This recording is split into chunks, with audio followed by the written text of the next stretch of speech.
बच्चों, आज हम पढ़ने वाले हैं कक्षा 7 की हिंदी पाठ्य पुस्तक से पाठ 12 स्वतंत्र भारत के परमवीर। इस पाठ में हमारे देश के परमवीर चक्र विजेताओं सैनिकों के बारे में, उनके पराक्रम, उनके शौर्य के बारे में बताया गया है। तो आज का हमारा पाठ हिंदी पाठ 12 कक्षा 7 की हिंदी पाठ्य पुस्तक का स्वतंत्र भारत के परमवीर है। तो चलिए हम अपना पाठ शुरू करते हैं। लेकिन उससे पहले अगर आप चैनल पे नए हैं तो चैनल से जुड़ने के लिए हमारे चैनल को सब्सक्राइब करना ना भूलें। साथ ही साथ बेल आइकन को ऑल पर सेट करना ना भूलें, ताकि आने वाले हर वीडियो का नोटिफिकेशन सबसे पहले आप तक पहुँचे। और वीडियो यदि पसंद आता है तो इसे लाइक करना ना भूलें और अपने मित्रों में भी अधिक से अधिक साझा करना ना भूलें, ताकि वो भी आसानी से घर बैठे पढ़ाई कर सकें। तो चलिए हम अपने पाठ की शुरुआत करते हैं। रमेश कक्षा 7 में पढ़ता है। उसके दादा भारतीय सेना में सूबेदार मेजर पद से अवकाश ग्रहण कर घर आ गए हैं। रमेश प्रतिदिन शाम को युद्धों से संबंधित रोचक घटनाएं दादा से सुनता रहता है। दादाजी को सेना में बहादुरी के लिए सेना मेडल मिला हुआ है। अब एक रमेश नाम का बालक है जो कक्षा 7 में पढ़ता है।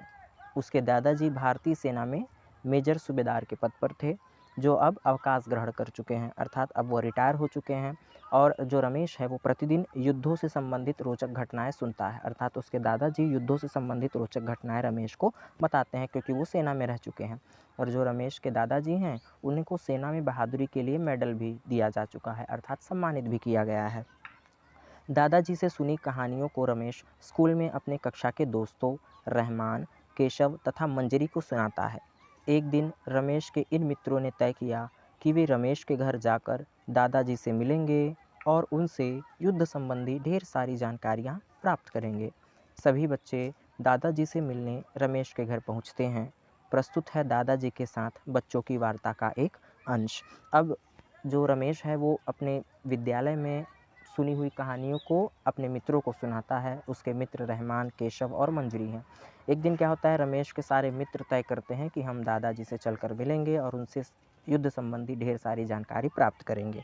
तो अब रमेश और रमेश के मित्र रमेश के घर पर आते हैं और उनके बीच जो वार्ता होती है, वार्ता का अर्थ होता है बातचीत, उस बातचीत का एक अंश यहाँ पर दिया गया है। अंश अर्थात हिस्सा, उनकी बातचीत का एक हिस्सा दिया गया है, जिसको आज हम इस पाठ में पढ़ने वाले हैं।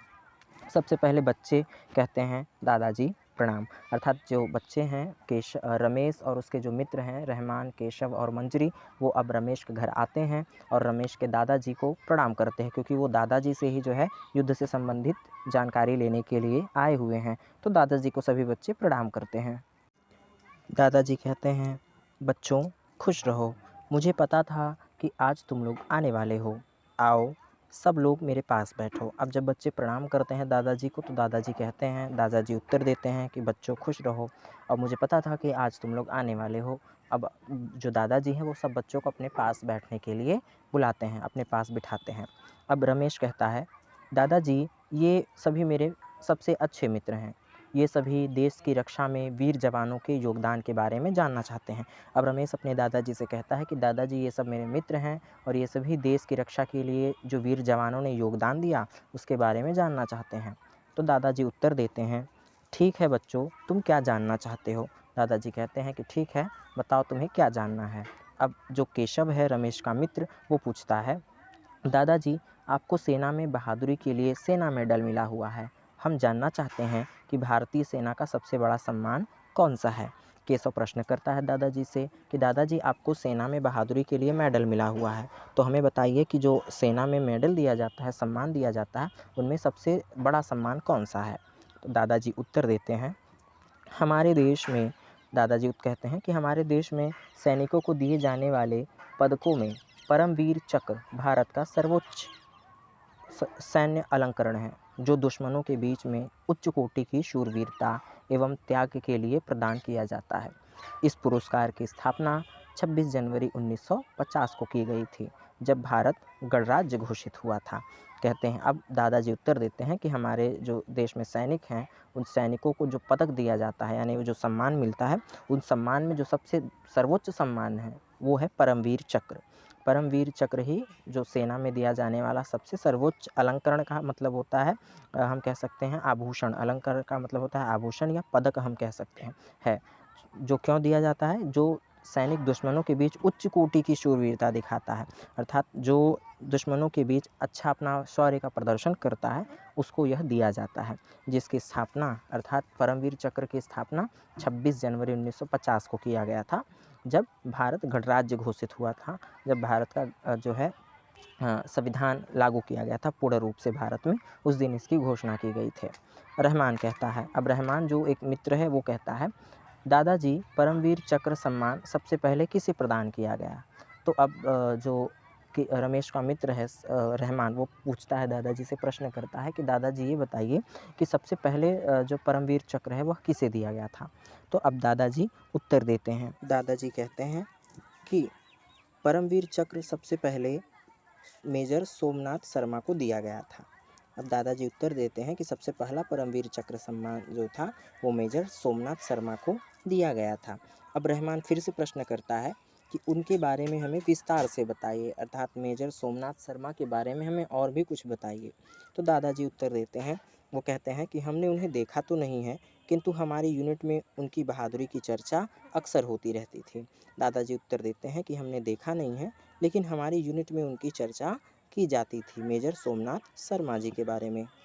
अब आगे जो दादाजी हैं वो मेजर सोमनाथ शर्मा जी के बारे में बताते हुए कहते हैं कि मेजर सोमनाथ शर्मा का जन्म हिमाचल प्रदेश के कांगड़ा में 31 जनवरी 1923 को हुआ था।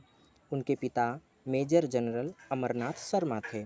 अब जो पहले परमवीर चक्र प्राप्त करने वाले व्यक्ति थे मेजर सोमनाथ शर्मा के बारे में बताते हैं दादाजी, और कहते हैं इनका जन्म हिमाचल प्रदेश के कांगड़ा में हुआ था 31 जनवरी 1923 को।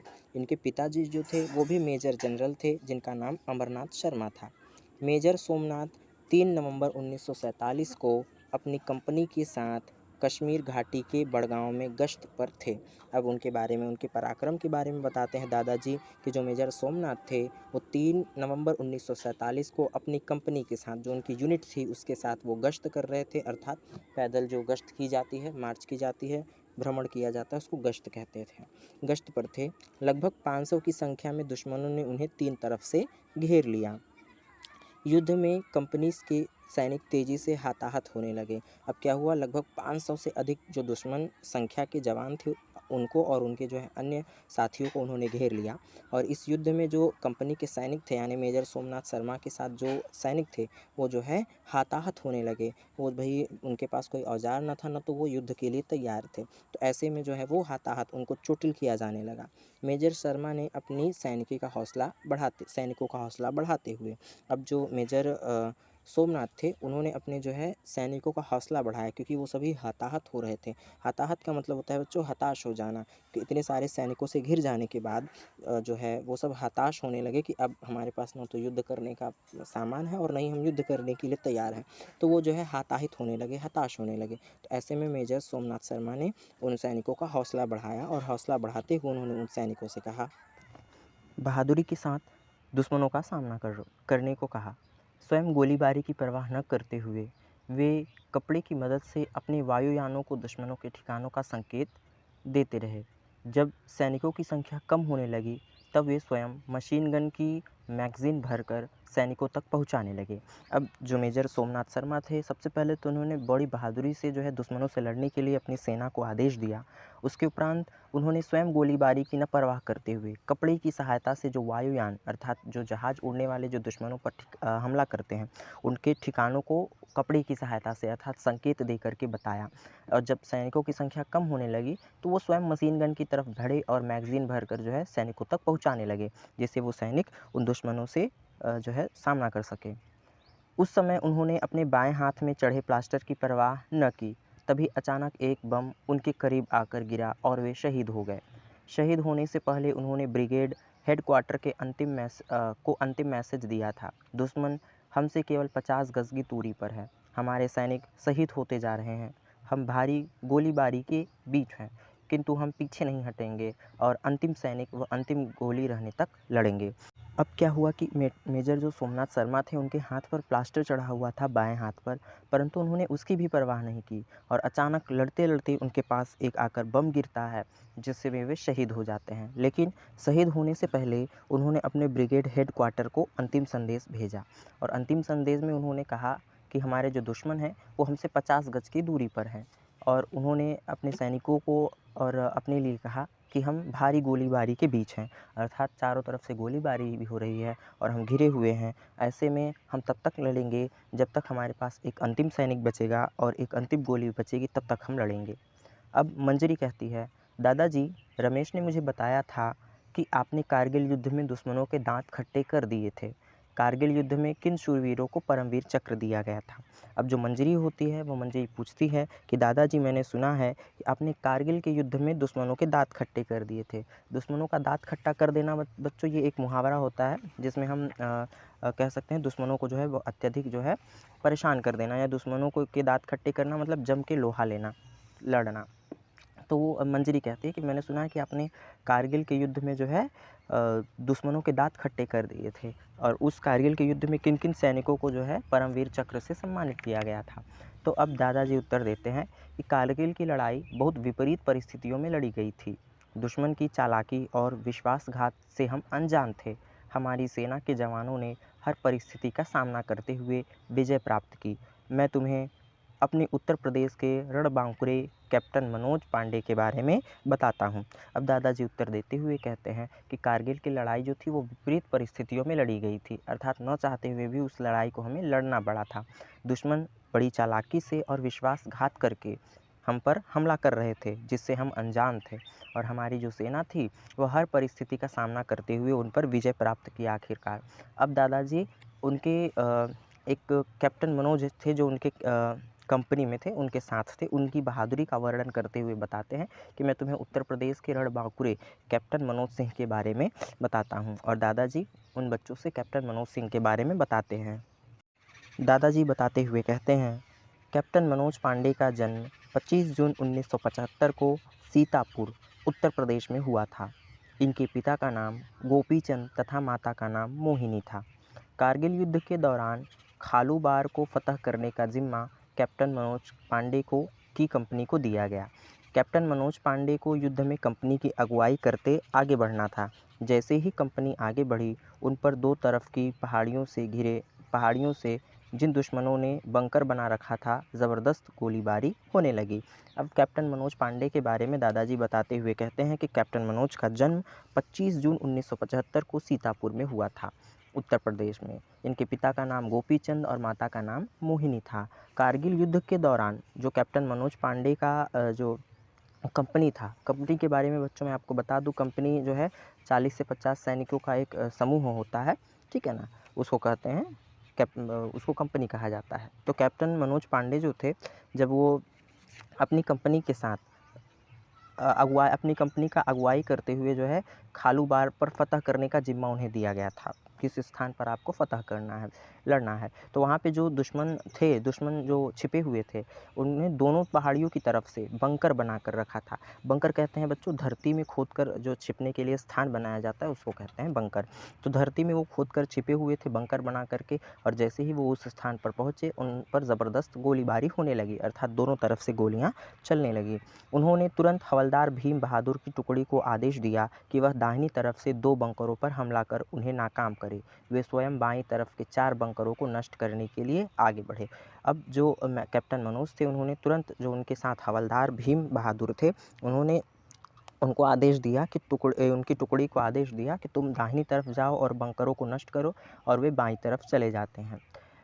एक के बाद एक करके 4 दुश्मनों को मार गिराया। इस कार्यवाही में वे बुरी तरह जख्मी हो गए, किंतु वो इसकी परवाह किए बिना 2 बंकरों को नष्ट करते हुए तीसरे बंकर की ओर बढ़े। उसे नष्ट कर जब चौथे बंकर की ओर बढ़कर उसे नष्ट करने के लिए आक्रमण किया, तभी दुश्मन की गोली उनके माथे पर लगी और वे शहीद हो गए। किंतु उनके द्वारा फेंके गए ग्रेनेड से चौथा बंकर भी नष्ट हो गया। उनकी वीरता के लिए उन्हें परमवीर चक्र से सम्मानित किया गया। दादाजी बताते हुए कहते हैं कि इस तरीके से एक के बाद एक करके उन्होंने 4 दुश्मनों को मार गिराया, और वे इस कार्यवाही में, अर्थात इस जो है सैनिकों से लड़ाई में जो है वो बुरी तरीके से घायल हो गए, परंतु फिर भी उन्होंने अपने जान की परवाह किए बिना दुश्मनों के 2 बंकरों को नष्ट कर दिया, 3 बंकरों को, और जब वो चौथे बंकर की ओर बढ़े, उससे पहले ही उनके माथे में एक गोली लग जाती है। किंतु जब उन्होंने ग्रेनेड फेंका ग्रेनेड बच्चों बम को कहा जाता है, जिसमें एक स्प्रिंग लगा होता है। उस स्प्रिंग को निकाल करके दांतों से फेंका जाता है। जब उन्होंने ग्रेनेड फेंका तो उस ग्रेनेड से चौथा बंकर भी नष्ट हो गया और उनकी इस वीरता के लिए उन्हें परमवीर चक्र से सम्मानित किया गया। अब केशव कहता है, कैप्टन मनोज पांडे के बारे में हमने भी समाचार पत्रों में पढ़ा था। देश के लिए कुर्बान होने वाले इन वीर जवानों को हम सलाम करते हैं। दादाजी, क्या कारगिल युद्ध में उत्तर प्रदेश के अन्य सैनिकों को भी यह सम्मान मिला है? अब केशव कहता है कि हमने कैप्टन मनोज के बारे में समाचार में पढ़ा था कि वो देश के लिए कुर्बान होने वाले इन वीर जवानों को हम सलाम करते हैं।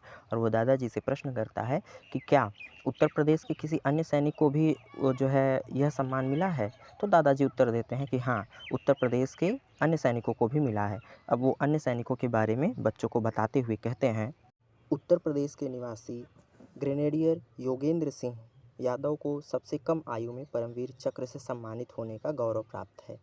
इनका जन्म बुलंदशहर जनपद के औरंगाबाद अहिर गांव में 10 मई 1980 को हुआ था। सन 1999 ईस्वी में जम्मू कश्मीर के कारगिल क्षेत्र की 16 से 18,000 फुट ऊंची पहाड़ियों पर पाकिस्तानी घुसपैठियों ने कब्जा कर लिया था। अब दादाजी जो है ग्रेनेडियर योगेंद्र सिंह के बारे में बताते हुए कहते हैं कि इनका जो जन्म है वो 10 मई 1980 को हुआ था और परमवीर चक्र प्राप्त करने वाले ये सबसे कम आयु के सैनिक थे। वो बताते हैं कि सन 1999 की बात है, जब जम्मू और कश्मीर के क्षेत्र में कारगिल युद्ध चल रहा था तो 16 से 18,000 फुट ऊंची पहाड़ी पर पाकिस्तान के घुसपैठी जो थे उन्होंने कब्जा जमा लिया था और इन घुसपैठियों ने श्रीनगर को लेह से जोड़ने वाले, अब वो दादाजी आगे बताते हुए कहते हैं कि ये जो घुसपैठिए थे जो वहाँ पर 16 से 18,000 फुट की ऊंची पहाड़ी पर बैठे हुए थे, उन्होंने जो है श्रीनगर से लेह को जो जोड़ने वाला एक महत्वपूर्ण राजमार्ग पर गोलीबारी आरंभ कर दी। 2 जुलाई को कमांडिंग ऑफिसर कर्नल कुशल ठाकुर के नेतृत्व में ग्रेनेडियर योगेंद्र सिंह को टाइगर हिल पर कब्जा करने का आदेश मिला। दल में ग्रेनेडियर योगेंद्र सिंह रावत सहित 7 कमांडो शामिल थे। टाइगर हिल पर घुसपैठियों की 3 चौकियां बनी थी। पहले मुठभेड़ में पहली चौकी पर कब्जा कर 7 कमांडो वाला दल आगे बढ़ा। कुछ ही दूर आगे बढ़ने पर दुश्मनों की ओर से अंधाधुंध गोलीबारी आरंभ हो गई। दादाजी बताते हुए कहते हैं कि श्रीनगर से लेह के राजमार्ग पर गोलीबारी आरंभ कर दी गई और 2 जुलाई को कमांडिंग ऑफिसर जनरल जो कुशल ठाकुर थे उन्होंने ग्रेनेडियर सिंह को टाइगर हिल पर कब्जा करने के लिए आदेश दे दिया और ग्रेनेडियर योगेंद्र सिंह अपने 7 कमांडो के साथ टाइगर हिल पर घुसपैठियों से लड़ने के लिए चल देते हैं। उनकी 3 टुकड़ियाँ थी और पहले मुठभेड़ में उन्होंने पहले हाथापाई में उन्होंने पहली चौकी पर कब्जा कर लिया। अब ये 7 कमांडो दल आगे बढ़ते हैं और कुछ ही दूर आगे बढ़ने पर दुश्मन की ओर से अंधाधुंध गोलीबारी आरंभ कर दी जाती है, जिसमें 2 सैनिक शहीद हो जाते हैं। दोनों सैनिकों को वापस छोड़ शेष 5 लोग सैनिक आगे बढ़ते हैं, किंतु पुनः कुछ भीषण मुठभेड़ होती है जिसमें 4 कमांडो और भी मार दिए जाते हैं और बचे केवल योगेंद्र सिंह यादव। हालांकि वह भी बुरी तरह घायल हो गए थे और उनके हाथ में और एक जांघ में गोली लग गई थी। इनके बाएं हाथ की हड्डी टूट गई थी और हाथ ने काम करना बंद कर दिया था, परंतु फिर भी वे हिम्मत नहीं हारे। हाथ को बेल्ट से बांधकर गोहनी के बल चलना आरंभ कर दिया। इस स्थिति में जब कई घुसपैठियों को मार गिराया, इस प्रकार चौकी पर भी उन्होंने कब्जा कर लिया। योगेंद्र सिंह जी ने अकेले अपने ही अदम्य साहस का परिचय देते हुए चौकी पर शेष बचे घुसपैठियों को मार गिराया और तीसरी चौकी पर भी उन्होंने कब्जा कर लिया। इसी बीच उन्होंने पाकिस्तानी कमांडर की आवाज़ सुनी जो अपने सैनिकों को 50 फुट नीचे भारतीय चौकी पर हमला करने का आदेश दे रहा था। इस जानकारी को चौकी तक पहुंचाने के लिए उन्होंने अपनी जान की बाजी लगाकर योगेंद्र सिंह ने पत्थरों पर लुढ़कना आरंभ कर दिया तथा जानकारी देने में वो सफल रहे, जिससे दुश्मनों को खदेड़कर भारतीय चौकी को बचा लिया गया और इस तरीके से कैप्टन योगेंद्र सिंह ने अपने जो है पराक्रम का परिचय दिया। अब रहमान कहता है, दादाजी ये वीर तो अद्भुत हैं। ग्रेनेडियर योगेंद्र सिंह यादव ने मात्र 19 वर्ष की आयु में जो वीरता दिखाई है उस पर हम सभी को गर्व है। हमारी इच्छा और सूरवीरों के बारे में जानने की हो रही है। रहमान कहता है कि हम अब और सूरवीरों के बारे में जानना चाहते हैं। क्यों? क्योंकि योगेंद्र सिंह ने 19 वर्ष की आयु में जो वीरता दिखाई उस पे हम सबको गर्व है। दादाजी बताते हुए कहते हैं, मैं तुम लोगों को कारगिल की लड़ाई में इस सम्मान को पाने वाले राइफलमैन संजय कुमार के बारे में बताना चाहूँगा, जो मेरी ही प्लाटून का सैनिक था। संजय कुमार की बहादुरी को मैंने अपनी आँखों से देखा है। अब दादाजी संजय कुमार जी के बारे में बताते हैं, जो उनकी ही प्लाटून में सैनिक थे और राइफलमैन थे। दादाजी बताते हुए कहते हैं, मुश्कोह घाटी पर स्थित चौकी नंबर 4875 पर फतह किए बिना द्रास के हेलीपैड पर अपना हेलीकॉप्टर उतारना सीधे सीधे दुश्मन के निशाने पर आना था।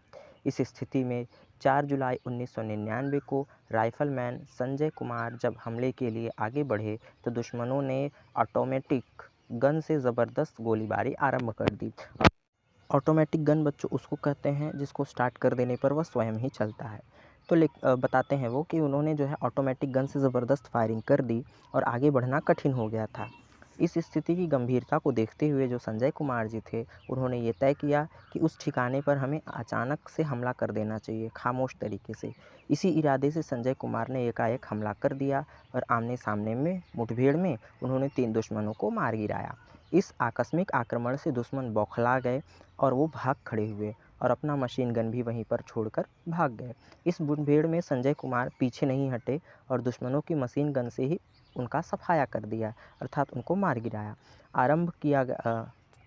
सफाया करना आरंभ कर दिया गया, मतलब उनको मारना शुरू कर दिया। और तब जब तक जूझते रहे, जब तक वह पॉइंट अर्थात चौकी को पूरी तरह से उन्होंने खाली नहीं कर दिया। इस तरीके से जो राइफलमैन जो संजय कुमार जी थे, उन्होंने दुश्मनों पर हमला कर दिया 4 जुलाई 1999 को और उनको जो है वहाँ से खदेड़ भगाया। दादाजी उन्हें बताते हैं कि इस वीर सैनिक का जन्म 3 मार्च 1976 को बिलासपुर, हिमाचल प्रदेश में हुआ था। इनके इस अदम्य साहस के लिए भारत सरकार ने उन्हें परमवीर चक्र से अलंकृत किया, अर्थात जो कैप्टन मनोज थे, उनका जन्म 3 मार्च 1976 को हिमाचल प्रदेश के बिलासपुर में हुआ था और इनके इस साहस के लिए भारत सरकार ने उन्हें परमवीर चक्र से सम्मानित भी किया। मंजरी पूछती है, दादाजी मेरे पिताजी कारगिल युद्ध में शहीद कैप्टन विक्रम बत्रा की चर्चा अक्सर करते हैं, आप उनके बारे में बताएं। मंजरी पूछती है कैप्टन बत्रा जी के बारे में, तो दादाजी बताते हुए कहते हैं कि 9 सितंबर 1974 को हिमाचल प्रदेश के पालमपुर में पैदा हुए कैप्टन विक्रम बत्रा दिसंबर 1997 अपनी शिक्षा समाप्त कर सोपोर में सेना की 13 जम्मू कश्मीर राइफल में लेफ्टिनेंट के पद पर नियुक्त हुए। कि जो कैप्टन विक्रम बत्रा थे, उनका जन्म 9 सितंबर 1974 को हुआ था और जब उन्होंने 1997 में अपनी शिक्षा पूरी कर ली तो उन्होंने जम्मू कश्मीर के सोपान में 13 जम्मू कश्मीर में जो है उन्होंने राइफल लेफ्टिनेंट के पद पर उनकी नियुक्ति की गई। 1 जून 1999 को कारगिल के युद्ध के दौरान हम्प और राकीनाब स्थान को जीतने के बाद उन्हें कैप्टन बना दिया गया, कैप्टन विक्रम बत्रा को। कैप्टन विक्रम बत्रा को श्रीनगर लेह मार्ग के ठीक ऊपर सबसे महत्वपूर्ण चोटी 5140 को पार कर सेना से मुक्त करवाने का जिम्मा दिया गया था। वह क्षेत्र बहुत ही दुर्गम था जहां उन्हें भेजा गया था। बताते हैं दादाजी कि कैप्टन विक्रम बत्रा ने अपने साथियों के साथ 20 जून 1999 को सुबह 3:30 तक इस चोटी पर को अपने कब्जे में कर लिया। इसके बाद पॉइंट 4815 को भी कब्जे में लेने को बागडोर उन्हें सौंप दी गई। इस अभियान में उन्होंने अपनी जान की परवाह किए बिना अपने अभूतपूर्व वीरता का परिचय दिया। कैप्टन विक्रम बत्रा जी ने और वीर गति को प्राप्त हुए। उनके इस अदम्य साहस के लिए उन्हें मरणोपरांत अर्थात मरने के बाद सर्वोच्च वीरता पुरस्कार परमवीर चक्र से सम्मानित किया गया। तो बच्चे कहते हैं कि दादाजी आपने देश के लिए अपने प्राणों की आहुति देने वाले इन वीरों के बारे में बताकर हम बच्चों का बहुत मनोबल बढ़ाया है। अंत में सभी बच्चे दादाजी को पैर छूकर प्रणाम करते हैं और अपने अपने घर लौट जाते हैं। तो बच्चों, इस तरीके से आज का हमारा ये पाठ ख़त्म हुआ। हमारा पाठ था स्वतंत्र भारत के परमवीर और इस पाठ को हमने पढ़ा कक्षा 7 की हिंदी पाठ्य पुस्तक से। पाठ हमारा 12 था। हमारा पाठ यहीं पे आज का समाप्त होता है। और जो लोग चैनल पे नए हैं और चैनल को अभी तक नहीं सब्सक्राइब किए हैं तो उसे सब्सक्राइब करना ना भूलें। साथ ही साथ वीडियो को लाइक करें और मित्रों में भी ज़्यादा से ज़्यादा साझा करना ना भूलें।